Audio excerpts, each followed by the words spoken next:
We're back with another book series. If you've been following us for years, we originally did, like, I don't know, 4 years ago maybe, the Goosebumps. We're going through a lot of childhood classic series. We've done Goosebumps, we've done Dead Time Stories, and now we're going to go my through childhood. Everworld. Yes, this one, Amanda's taking the reins more in this one because I only read the first 3 back in the day. This is the opposite of Goosebumps, where you had only read a couple of them, and I was obsessed when I was a kid in the 90s. And now it's the opposite. This was your 90s series. Goosebumps were for children. Okay. This was like the only young adult series that I had. This was like the only young adult series that really existed besides like Fear Street. Yeah. This was not like a genre that existed back in our day. Mm-hmm. Now everything is young adult. Yes.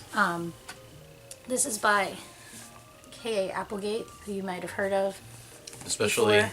In the 90s, between things like this and Animorphs, and like she was very, very big in this because of the Scholastic magazines. She did a whole bunch. This is her best series. Fight me on that. You can fight me on that. Because Animorphs sucks. Okay? I'm just gonna say it. It sucks. It's a horrible series. It's written like crap. There's also a reason you're super pissed about There's it, a but very I feel like big we'll get reason to that later on. why Amanda was pissed Yeah. at it. But at the time, this was like, I feel like middle schoolish. Yeah, like end of elementary school, I think. End of elementary school to middle school, because Yeah. we have pictures of our last day of, I think it was 7th grade, where my best friend Kylie and I, because we got like super into this, where we made a map of Everworld on the blackboard, and it was very detailed, and then it was gone. Yeah. There's a picture of it. It's beautiful. Yeah, because I think these were like 98 to 2000. In 2000, we were in 7th grade middle school. Yeah, so I want to say, and that was like towards the end of the series. Yeah, but yeah. I went with my mother to a place that you kids might not remember. It was called Kmart. I know this is like a long time ago, and my mom really liked Harlequin romance books. But I used to get books too. When Kmart they had like a very small section of books. But I found this book, this first book, and everything about it appealed to me as a preteen Amanda. Like the colors, it was like raised up here a little bit. It wasn't like a Goosebump book, like these are for babies. Like it was like a little bit thinner, so it was like kind of cool, kind of beautiful. I'm kind of gonna put that back right. Yes, I did. I got it. I got it, big girl. I got it. It was just so cool. And then there was like a picture inside, and it was about a place that shouldn't exist but does, with creatures that shouldn't exist but do. A land where all of your dreams and nightmares are very real and often deadly. Welcome to Everworld. And I was like, oh my gosh, this is perfect for me. And I read it and I loved it. Well, and it appeals to, especially at the time, the sensibility of being really into mythology. This is very mythology. It's because it's the idea, the basic premise is that the old gods particularly focuses on Greek and Norse and like Egyptian, but like as some like Aztec mythology, but all those gods, they left and made their own new world, and they took their followers with them. So like the Vikings exist in the same world as the ancient Aztecs, as ancient Greece. You know, it's kind of, and it's the same kind of concept as what they did with mythology in Xena and Hercules around the same time. So it's very appealing at the era. Yes, this is very of the times, and it deals with a group of teenagers with attitude. Yeah, normal teenagers in our world. Yes. Yeah. And they don't belong together, which was a different concept at the time, because in the 90s, everyone was a group and they're together and they're working together, and that was like, wow, these guys are so edgy and so cool. And we were younger than them, so they were like really cool because they were older. There were a couple swear words in this, I remember. It was like, yeah, but this was a great series, and I loved it so much. And I was so excited for you to finally, after all these years, because this group of teenagers, they are transported into this other world, this Everworld, and the one aspect that I think wasn't handled as well that we'll talk about is that they also they aren't just transported and are banished, they exist also simultaneously in our world. So like when there's this mechanic of when they fall asleep in Everworld, suddenly they're in their body and are all caught up on what's going on with themselves in our world, and vice versa.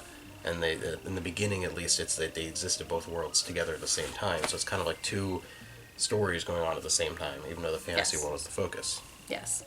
But Oh, I was so excited for you to finally read this because Yes. I've been on you to read this for like more than a decade. Yeah, because at the time I read the first three. I randomly had the first three and like a music CD that they released. I didn't get the music CD. So I had the Everworld Experience, I think it was called. And I just, as a kid, I had those, and I just never had any more of them, so I never read beyond that. So it was really cool to revisit something from your childhood. Yes. And from this point on, we will, in these videos, go a little bit into spoiler territory if you haven't read these, because to just kind of talk about them a little bit. Because we'll talk about in like little groups here, I think. The first three, the adventure first starts. They're in this world, and they encounter more of like a Norse mythology setting, and they're caught, and then they get more with the Aztecs, and you meet Merlin, and it just expands throughout the whole thing. It's really, really fascinating I have to my set go here. through. Yeah. My ancient set, which is absolutely destroyed Yes. from childhood because it's been loaned out to so many people. But it was like an honor because like I would pick out one from the shelf to read, and sometimes when the inside the cover it'd have like your name. It's like, These are my name. Sometimes they're held together with tape. Yeah. They've been through a lot. These are not well-bound books. These are Scholastic books. Yeah. Towards the end of Scholastic's like reign of terror. So they were not well made. They're cool, and lots of interesting cover art. Yes, beautiful And, cover art. Yeah, they go through a lot of growth with the characters, and whether or not certain characters feel more comfortable than others in this fantasy world. They kind of find themselves in it and want to be more of a part of that, and kind of start losing themselves in our world. But this was like the first big trauma of my literary life. Yeah, well, this is a pattern with a lot of the entertainment that you like. This is just like a Vitrano thing. We'll This get into why you dislike Animorphs so much now.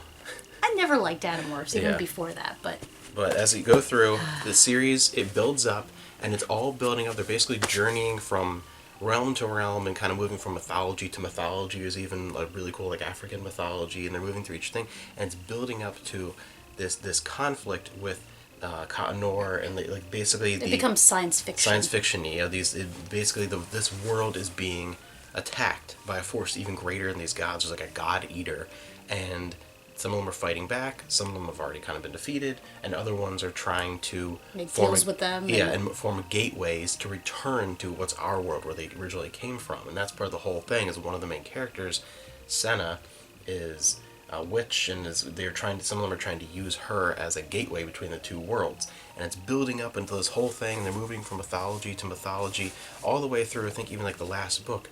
It's building can you trust Senna, and like there's whole things, and this whole idea too where she basically brings in neo-Nazis from our world to fight for her. Which just like reading this today Oh just yeah, is like it's a whole and new even like the way they're acting, and experience. like it's like she basically just made a portal, like a Stargate, and said, "Bring the Trumpers in," and like just be my became this Trump whole army. new thing. Yeah, so then you get all the way down to the last book, and you kept warning me, but I was not prepared for like the I last warned book. you. You had so much more warning than I did. Oh, with you, I can't imagine, especially as This like was, a so preteen, upsetting. young teen, because it's paced very well too. Like each individual book, it ends on sort of like a cliffhanger type event, and then immediately picks up the next one.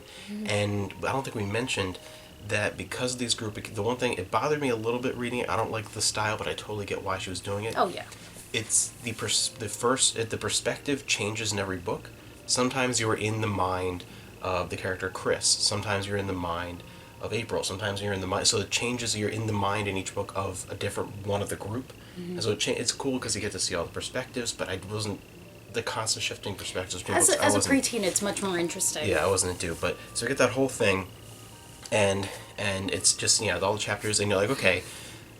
By the time you finish, this is book 12. Book 11, it's like I could see you can kind of see almost at that point the stages. Okay, book 12 is going to be this, and then book 13 is going to be the big finale and the big kind of like boss I think it fight at the originally end. was supposed to be about 20 books. Yeah, but you can see that, and they're also building up things and the real connections to the real world. Like there is a god who is left over in our world. Yeah, there's huge plot points.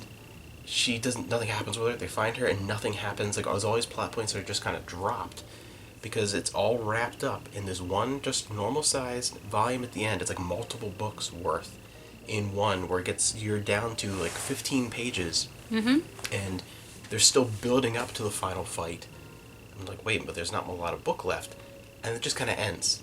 Yes. Like the big confrontation with the big bad happens off screen, and it's just kind of mentioned, and all the conflicts of, well, which world are we really a part of now? Like, can you really ever go home again? That's why this is called Entertain the End. Yeah. Because she entertains you with the idea of an the ending. But the ending doesn't there's no happen. ending. There's no ending. It's like, this oh, makes crap. me so angry. I can't even look at it. Yeah, it's I don't it really even is, wanna you look made at the it. correlation of, it's like, oh crap, my paper is due. Yes. And I forgot to finish it.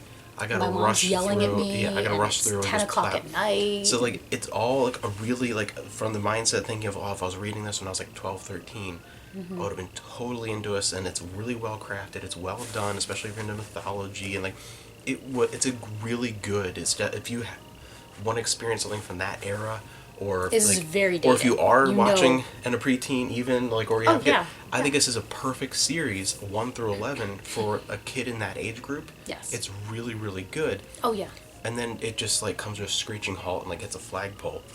Yeah. Like the last ending. Yeah. But why does that happen? You explain why with you and the Animorphs. Like, why did that happen? Because K.A. Applegate was also writing the Animorphs at the same time. And Animorphs, I believe it started before this. It was best-selling. It was great. It was a Fox Kids Everyone TV was... show. Yeah, I think she got the TV deal.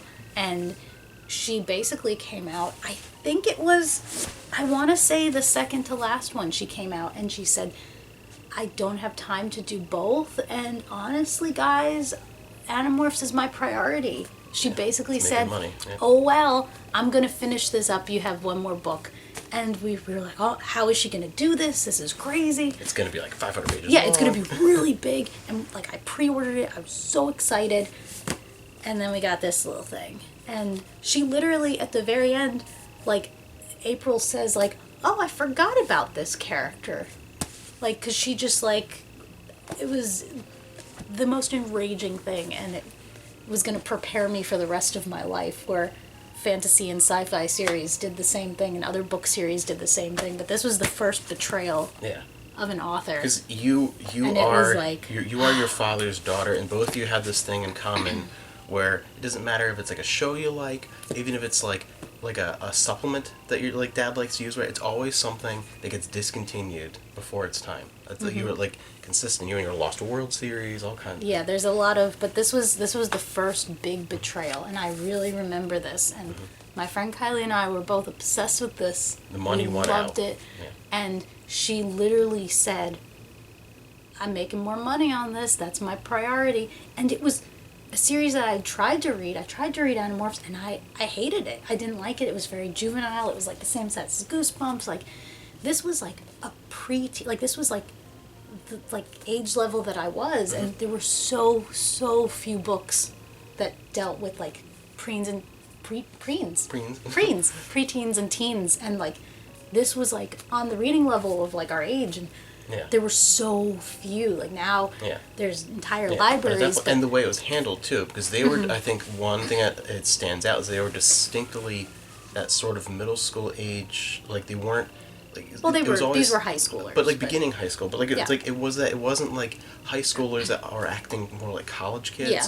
It wasn't like 8-year-olds acting like 8-year-olds. It was that middle group which wasn't as well represented. That middle group, and even the way they talk about certain things, like your period and like different things. Like there are different things that would have been on the mind of these kids that weren't normally talked about in any way. It was really, very much they related to that age group. speaking to us, but it was very. It had that Xena and Hercules. It had that mythology. It was very fantasy, but also like spoke to us like we were equals, and it was a great series, and it was so much better than anything else at the time that was for us, and I loved it so much, and I was so excited to read the next one, and I was reading them as they came out. It was this great social thing, and then she basically just said like screw you, and I was devastated.